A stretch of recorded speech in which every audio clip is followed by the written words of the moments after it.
Tusen takk til Sasha Beslik. Tema grønn finans jo aktuelt som aldri før, og vi skal ikke slippe tråden så fort. Norge ga jo tidligere i år et sterkt signal ved å trekke oljefondet ut av kull. Og vi skal nå snakke litt mer om hvordan vi kan gå foran som nasjon og vise vei i finans. Så ta vel imot Anne Jorun Aas, daglig leder i Sigla, Irene Rummelhoff, konserndirektør i New Energy Solutions i Statoil, Idar Kreutzer, administrerende direktør i Finans Norge, and again, Michael Liebreich. Give them a warm welcome.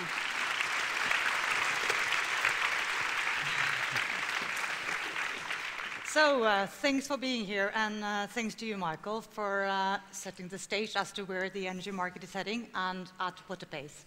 So, for the next 15 minutes, we'll discuss the risks and opportunities that climate change poses for the finance sector. And I'd like to start with you, Irene. In 10 years from now, if you have truly succeeded in your role as head of New Energy Solutions, what will the new Statoil look like? How will it be different from the Statoil we know today? Irene. Well, first of all, I think we have a very, very exciting starting point. We're selling a product that is in high demand.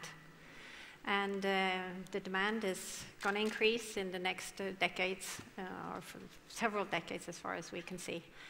We're selling energy. And energy is needed. It's needed to move people out of poverty, and it's needed to drive development. So that's good. And in any scenarios that I've seen, at least, including all kinds of 2-degree scenarios, oil and gas is going to be a dominant energy carriers for the next decades. So we will help fill that because we see that current oil and gas fields are declining rapidly, and new fields need to come on to replace that. So we'll be able to recognize Statoil, but it will have a renewable division. That's what you're saying. Well, I'll get to that. Okay. Let me move to you, Idar, because I mean you have long and deep experience from the finance sector, and it's my impression that we're now seeing the more kind of established and mainstream players expressing concern. I mean, we have Mark Carney from Bank of England, his speech to Lloyd's. We have the big investor communities like Morgan Stanley, Goldman Sachs. They jointly developing a letter calling for action. What is your view, based on your position as head of Finance Norway? How do investors and asset managers view climate risk these days? We read in New York Times, Mr. Friedman, saying that over the last 30 years, the defining factor for the corporate sector has been IT, information technologies. And then he said that for the next 30 years, the defining factor will be ET, energy technologies. As an investor, you have to understand, try to understand the dynamics going on in the energy sector, the relative position between renewables and fossil fuels. The pace of investments, the falling average cost in renewables. We know that there will be winning technologies. We know that there will be losing technologies. We do not really understand the timing. We do not really understand the cash flow effects, the capex effects. But I think that the most risky thing an investor can do is to put his head in the sand and pretend nothing is happening.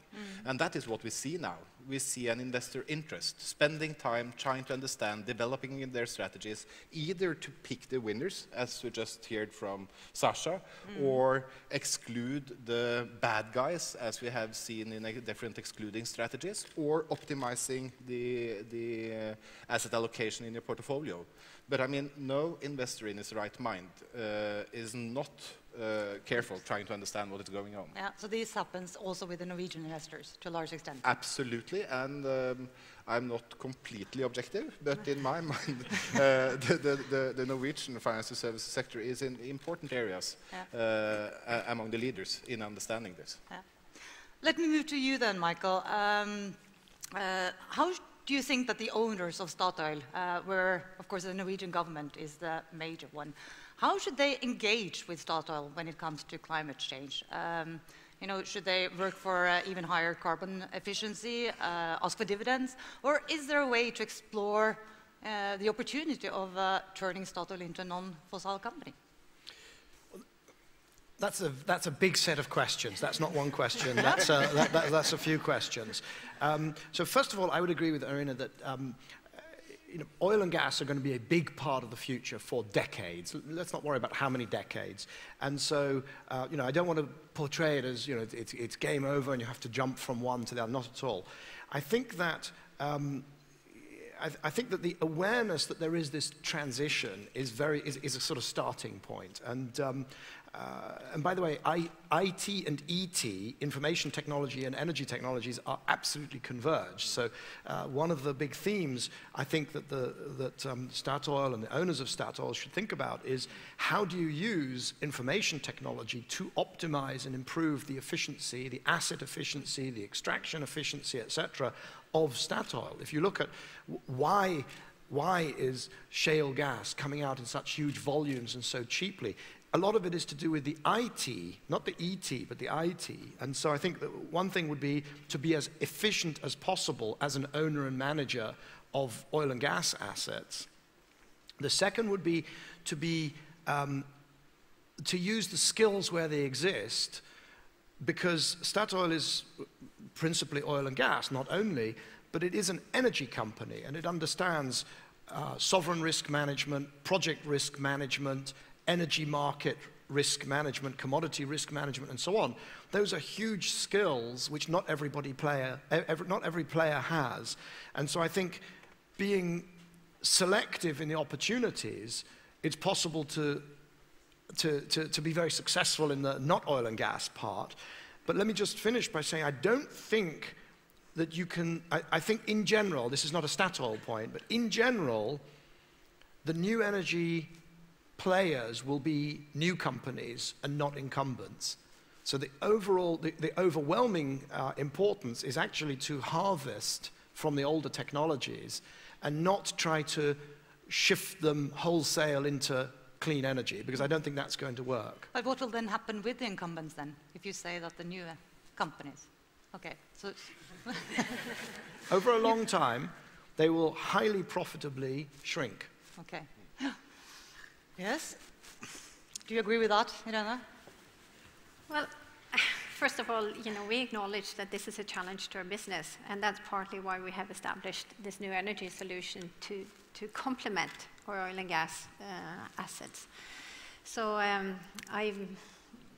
you know, it's a risk, but it's also a great opportunity, because we see we are an energy company. We see energy being in higher demand, but there is clearly a transition towards renewables, and we want to be part of that $8 trillion investment community that you just related to it, because we see business opportunities.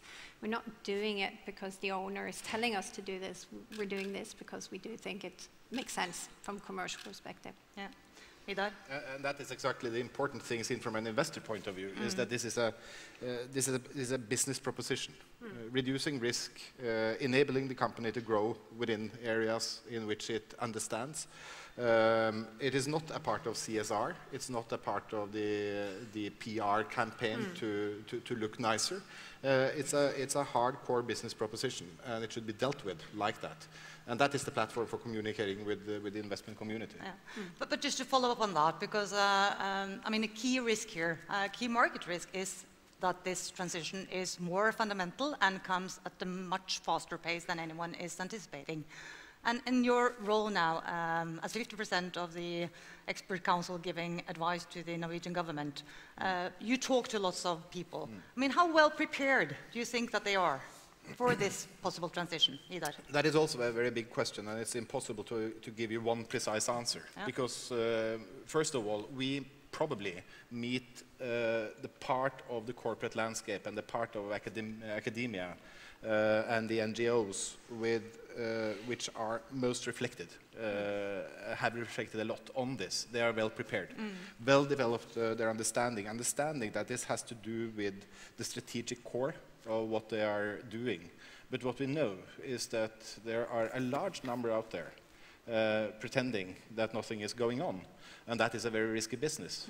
And as a society, I think it's very, very important that we are able to communicate this in a way which is seen as relevant for small and medium-sized corporates, seen as relevant for the consumer, seen as relevant for the voters.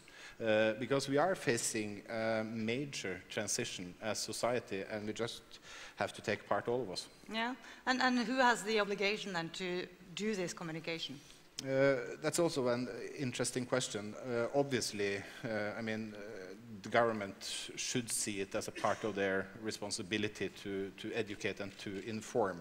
But I think it's very, very important that we in the corporate sector see it as a part of our responsibility to enable consumers to make informed choices.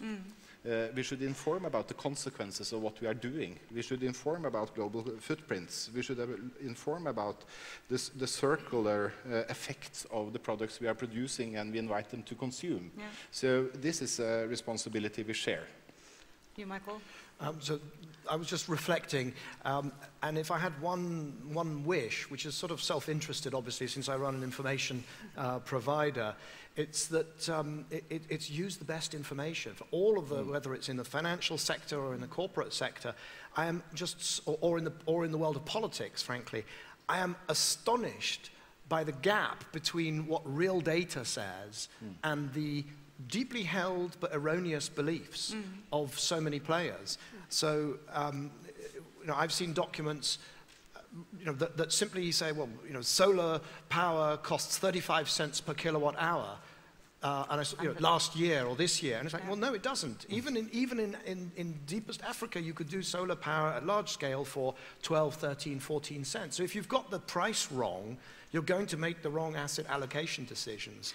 You're going to buy, you know, for instance, large nuclear power stations at extraordinary, creating extraordinary long-lived liabilities because you have not understood the cost trends and the technologies and the information technology, the ET-IT combination that is, you know, that enables the future. So if you don't understand, you know, and this information is out there. It's not like this is a big mystery. The information is out there. But the development is so fast that you probably have to update your data quicker. So we provide the cost of a solar panel 5 days rolling, right? But that's not the point. When you deal with people who are 8 years, 10 years out of date, then it's very frustrating, to be honest. Irena, do you have a quick comment to this? No, I can totally relate to this because until June this year, I was part of a Statoil that focused purely on oil and gas. And I must admit that I've been overwhelmed by the momentum that I've seen in this part of the energy space when I've started educating myself more and more. So I totally agree with you. Education is super important, and I think it's been part of why Statoil has changed significantly over the last 2 years as well, because we have educated ourselves to a much larger degree. Yeah, and I guess being here is as well part of education, so that's very good. Our time is running out. I have one quick, I guess a bit tabloid question at the end to each of you. There's the same question actually to all of you. If you were to invest, say, 100 million NOK or even $100 million, you know, on behalf of your grandchildren in the energy sector, where would you invest? And just where and not why? And I'll start with you, Michael, and then Irena and Ida at the end. So given that I think we're in a world of very long and enduring sort of low energy prices, the only safe place to be is very close to the customer. So I would look at, for instance, helping industrial customers, maybe in extractive industries but any industry, to procure the cheapest, cleanest mix of energy. So I would put a bunch of services around helping corporates to meet low-cost clean energy needs. Okay, Irena? Well, I think diversification is important. This is a very dynamic world, and technology is moving forward at record pace. So I would not bet on someone that bet on one technology. I would look at someone that diversify, and I also would look at someone that gets the cost down, because that's super critical. We need to get to a space where it's competitive without subsidies. And I think Statoil actually have. At the end. Over the next 10, 15, 20 years, we have to supply a couple of billion people with cheap accessible, affordable energy. Yeah. And to do that, we have to develop the efficient, relevant, decentralized energy solutions. So I would pick 2 or 3 different bets within that space, I guess. It's a bit diversification there as well. That's very interesting. I think the summary of this talk is that the only certain thing about the future is that it is uncertain. But it's also an American programmer, Alan Key, who has said that the best way to predict the future is to invent it. So I do hope that we'll be able to invent the future that we want and need in time. And for now, thank you to all 3 of you, and good luck in your endeavors. Join me in giving them a big applause.